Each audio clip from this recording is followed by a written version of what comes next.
What's going on, YouTube? Charles Botenston here, out on Long Island again, visiting the folks. It's just really great getting outside of Manhattan and obviously just hearing nature and things like that. And just came back from spin class. And it's interesting. This is the biggest thing, is that when I talk about things in the video, is be an observer of the world. Hear other conversations, not trying to insert yourself into the conversations. Yeah, you can, but listen to what they're talking about, because most of this world is very negative. They're thinking of how things should be, or how they want it to be, or this changed, or that's different, or Bob's complaining, or it's like it's nonstop. And one of the biggest things that I've really, so what, you'll hear it, and then as you continue this self-development journey, you'll notice, whatever, self-improvement, whatever you want to call it, you'll notice deeper and deeper aspects with the conversations. So I just came back from spin, as I said, and these two women, I was ordering a protein shake, and they were there. I guess they already had it or whatever. They're sitting at the tables, and they were talking relatively loud right near me about things that they, I don't know the gist of it, but this was the interesting part, is actually how it was ended. She literally said towards the end, someone was right next to me. She literally said towards the end, it's just not how it used to be. It's just not how it used to be. And I started thinking, I'm like, wow, I heard that before. I heard that from Jason Silva. And that's the basis of nostalgia, which is you miss things not when you're there, but when you're not there anymore. Like, you used to live in an apartment and you start thinking back at how great things were, but when you live there, you're like, there was rats, or my neighbor sucked, or there was a leak, or something like that. Or it was great when I was on the baseball team, but when you're on the baseball team, you had really early morning wake up. Same thing with me, is that I caddied from 12 to like, I don't know, 20 or 19. I caddied for like 7 years, and it sucked a lot of the times, but when you're done, it's like a workout. When you're done, it's amazing. And the nostalgia is looking back and saying, wow, even though you're not doing it right now, I would have been like, yeah, caddying's, it's fun and everything else, but looking back, I'm like, it was an amazing job. And the basis of suffering, like I said, is how it is and how you want it to be, in that gap. So how it is and how you want it to be, that gap is the suffering. It's like, I make 50,000, I want to make 100,000. That's the suffering. Suffering can come in different ways. I'm unhappy, I'm depressed, I have anxiety, I'm stressed out. The terms can be different. As one of my former bosses, that was a really New York accent. He used to say nomenclature. The nomenclature can change. The actual name of it can change, but the basis is the same. And it's interesting. This is the reason, is that if we continuously go through life, and this is, I think, what Jason Silva said. He said, we try and hold on to the present because we feel a present thing, like something in the present. Say you're at a wedding, or you're at an amazing ball game, or you're listening to an incredible concert, or there's a beautiful movie on, or music, or you're making love, or whatever the case is, something that the thing is, you're clenching onto it, and you don't want it to go, because you have a fear that when it's gone, that you'll never get that feeling back. Okay? Let that one sink in. That's deep. I just spit everywhere. That is deep. Okay? And when she said that, it's not how it used to be. Okay? It's not how it used to be. So I'll just explain again what I was saying a little bit deeper, and then how to actually change it. So number one is, you say you're at a concert and they're just crushing it. Like Billy Joel is an absolute rock star at performing.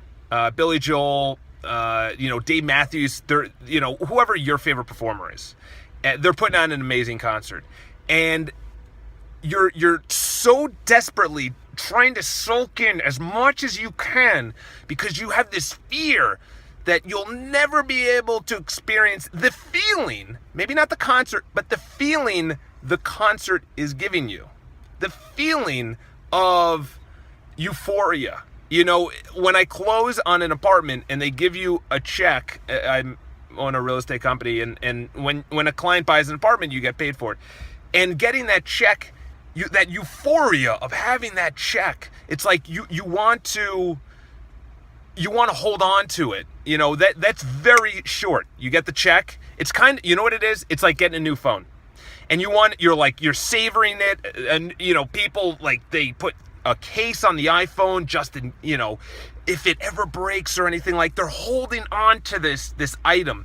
And as Tony Robbins says, remember when you get that brand new car and you're polishing it, you're washing it every day, you yell at people if they bring in dirty shoes or wet shoes into the car as a passenger, and then you get that first little dink, and then the second dink, and then by a year in, you're like, it's just like anything else. So this is how you fix it, is your equilibrium of the, you know what, not to sound, you know, whatever, but I'm really glad, I just thought of this, I'm really glad that I post these videos. It's very vulnerable for me to post this because, you know, of my job and family and friends, and what are they going to think? But it feels really good because I just put up an Instagram post that it said, life is about closing the gap between who your authentic self is and who you say you are to the world, who you show off you are to the world. So who you are, you could be saying, I really like, you know, it's like a baseball player that they're just really not into it. You know, they went their whole lives, they're just not really into it, or a musician, or someone that's at work and they really want to be a musician. They're at work, but their authentic self is to be a musician. We'll put out, we're really positive, our life is amazing, look at all these travel things on social media. Like, I recently put out 2 posts on how difficult scaling a business is. That was very, very difficult because I'm like, you know, like, I'm putting out that owning a business isn't always, you know, like, it's not always easy, obviously, but everyone always puts out their, and I was told to do this as well, is that put out that your business is thriving, that it's amazing. Business is good, but containing and scaling the business is a totally different story because you have to spend money, you have to get the right software, you have to get the right systems and processes. So be your authentic self always. And that's why I'm doing these videos, is I'm doing my authentic self, hopefully as much as I can. It's getting a little hot in here. I gotta turn up the heat, hopefully the AC. So going back to what I was saying, is this is how you change it. You have to raise your equilibrium of what life is giving you. So if life gives you lemons, if life gives you depression, anxiety, death, divorce, bad grades, not making the team, a crappy neighbor, a leak, an accident, you know, whatever life gives you, say it's happening for you. This reason is happening for you.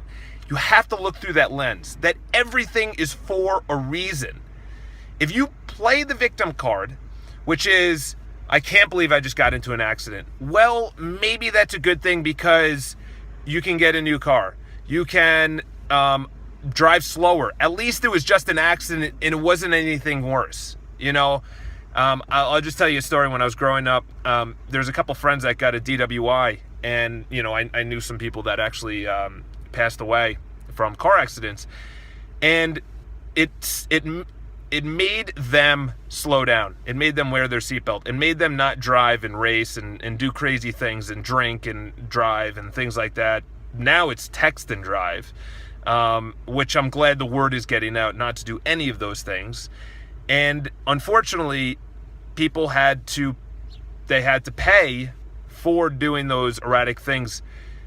And when a friend loses a life, or someone at school or whatever, it's like, okay, you know what? I need to calm down. So that's an extreme, but there could be a small thing, which is you can't pay the rent. So you're like, okay, you know what? I got to make more money. I got to make more sales calls. I'm unhealthy or I'm tired. I know someone that they recently went to the doctor because they have fatigue. And I'm like, it's not because you're tired. It's because your body's saying what you're putting into your body is shit.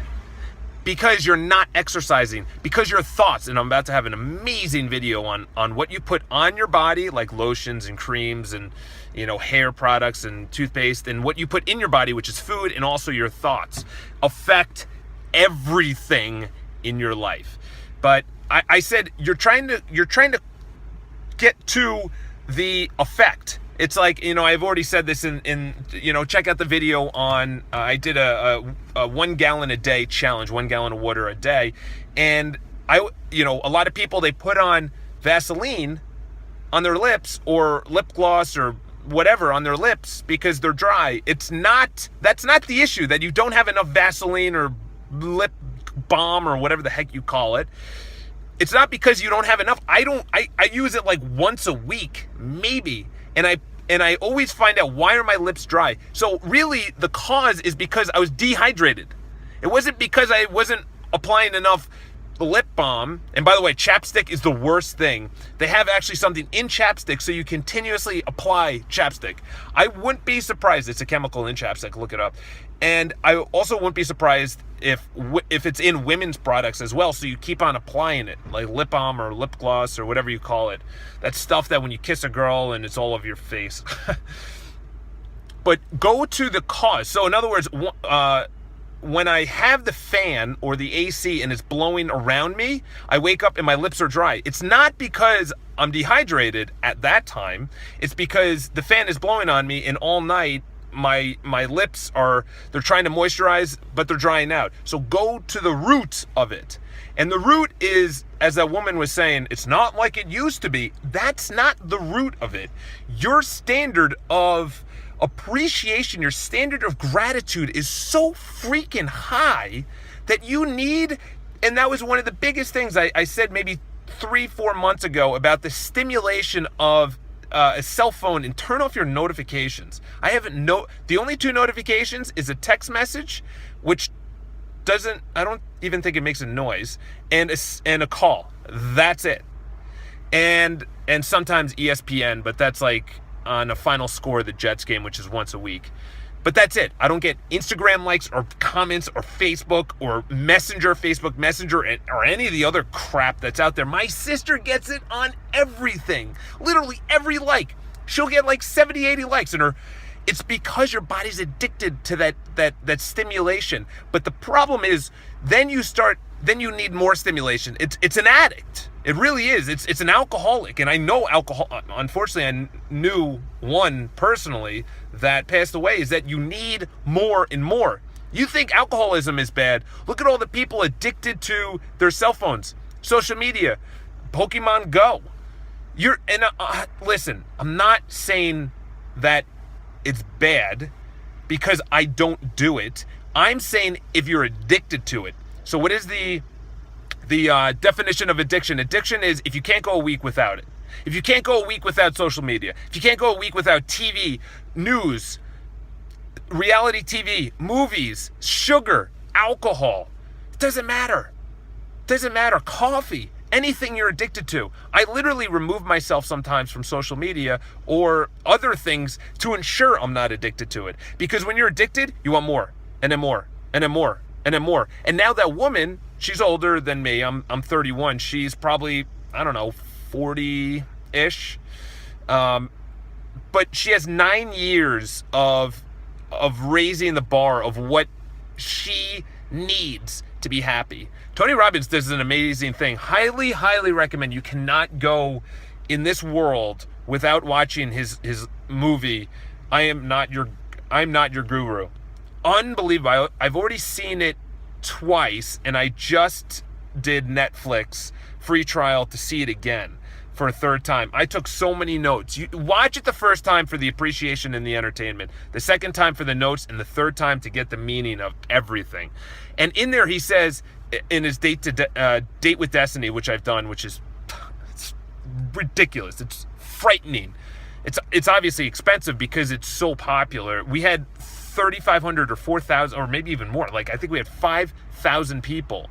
The room was completely packed. There was no room in the room.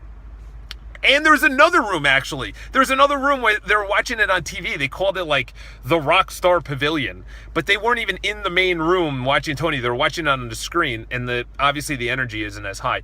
But in there, he says something that I just remembered. And that's another reason I do these videos, is so I just remember those things that I heard, but I'm recalling. Your bar of happiness is so high that you don't get happy.